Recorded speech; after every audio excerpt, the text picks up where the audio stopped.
Agora, então, eu vou convidar para a nossa próxima apresentação de 5 minutos, né, inicial, a doutora Maísa Cairala. A doutora Maísa, ela é também médica, né, e com especialização em geriatria, no caso, mas aí com um amplo conhecimento na área de imunização, né, por isso ela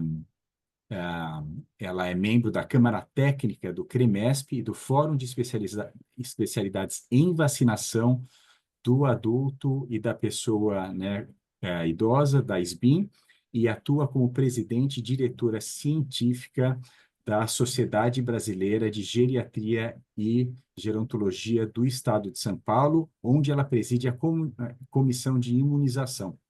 E a doutora Maísa, ela foi convidada para nos ajudar a responder as seguintes questões. Qual o risco da cobertura vacinal de influenza abaixo de 30% para pessoas com condições crônicas? E a baixa cobertura dessa e de outras vacinas para pessoas que têm mais de 60 anos? Qual o risco? Muito obrigado por aceitar o nosso convite, doutora Maísa.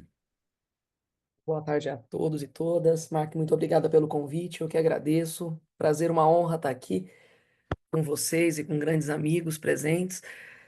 E é muito interessante a gente falar, então, de envelhecimento nesse contexto do Brasil, né? Eu acho que a gente, como geriatra, eu tenho 20 anos de geriatria e a gente tem visto um novo cenário, uma outra forma de entender o envelhecimento no Brasil atual. Hoje a gente já tem aqui 34 milhões de idosos, a gente vai duplicar isso daqui poucos anos. E a gente precisa pensar no mais importante, que é a sustentabilidade desse processo. Então, o que eu poderia trazer para vocês, respondendo a sua pergunta, Mark, é que não haverá sustentabilidade se a gente não pensar em promoção de saúde. Se a gente mantiver esse caminho do desconhecido, não é, com o aumento de doenças crônicas, inclusive hoje, para aqueles que sabem que têm as doenças crônicas, porque a imensa maioria realmente desconhece o diabetes, a hipertensão, doenças cardíacas, enfim.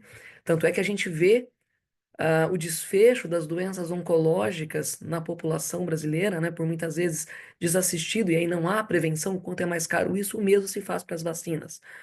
Quando eu tenho um idoso com doença crônica, em média de 8 doenças por um octogenário brasileiro, e a gente não pensa na prevenção de vacinas, como que aconteceu, que o Marco falou super bem, não é? O aumento, todos falaram aqui sobre a repercussão do aumento da síndrome respiratória aguda em relação a 2023.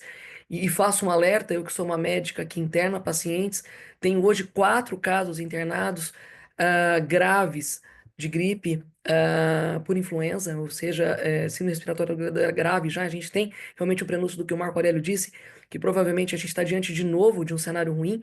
A gente precisa pensar nesse idoso internado, o quanto ele perde de massa muscular, o quanto ele descompensa das suas doenças crônicas, o custo efetivo disso, o quanto é caro eu tirar um idoso desses de um hospital, precisando de cuidador, precisando de fonoaudiologia, precisando de fisioterapia, o quanto eu perco da qualidade de vida, né?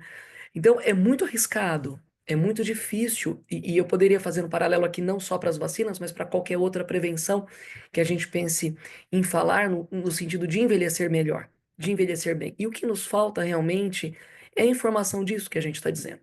Porque envelhecer a gente vai. Agora, como a gente vai conseguir isso depende muito da gente. E depende muito de como a gente tem essa carreira do envelhecimento.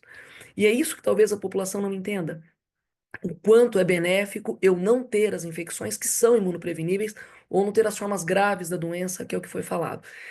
Ah, eu acho que é super importante para a população idosa não só dizer da necessidade, etc., mas a facilitação das vacinas, que foi o que você bem colocou agora, Mark, por muitas vezes eu tenho idosos que não caminham, idosos que estão em instituição de longa permanência, idosos que não têm cuidadores, não têm família, e eu preciso facilitar, porque é a população mais vulnerável, é a população com mais risco, e é a população que certamente tem uma grave piora irreversível após um quadro infeccioso, seja ele qual for. Eu gostaria também de lembrá-los sobre o que a gente fala sobre o inflammaging. que é uma situação extremamente comum, não é? Pós os eventos infecciosos, e a imunossenescência, que sem dúvida nenhuma é o que a gente diz. Marco, vocês estão me ouvindo? Desculpa, sumiu aqui. Estamos sim. Ah, Uhum. pois não.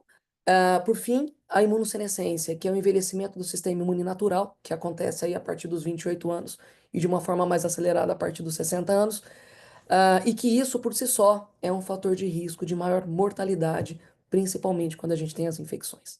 Muito obrigado. Muito obrigado, mas a gente certamente vai voltar a esse último tema que você citou também no nosso debate, até para entender um pouco melhor, que a gente assistiu no final do ano, se eu não me engano, uma consulta do Ministério da Saúde em relação à incorporação de uma vacina de alta dose, né, para pessoas com mais de 80 anos, né, e você citou que as pessoas com mais de 80 anos realmente elas têm um número maior, em média, de condições crônicas não transmissíveis, né? Além da imunossenescência que você também citou. Então, vai ser bastante interessante a gente voltar ao tema durante o nosso debate.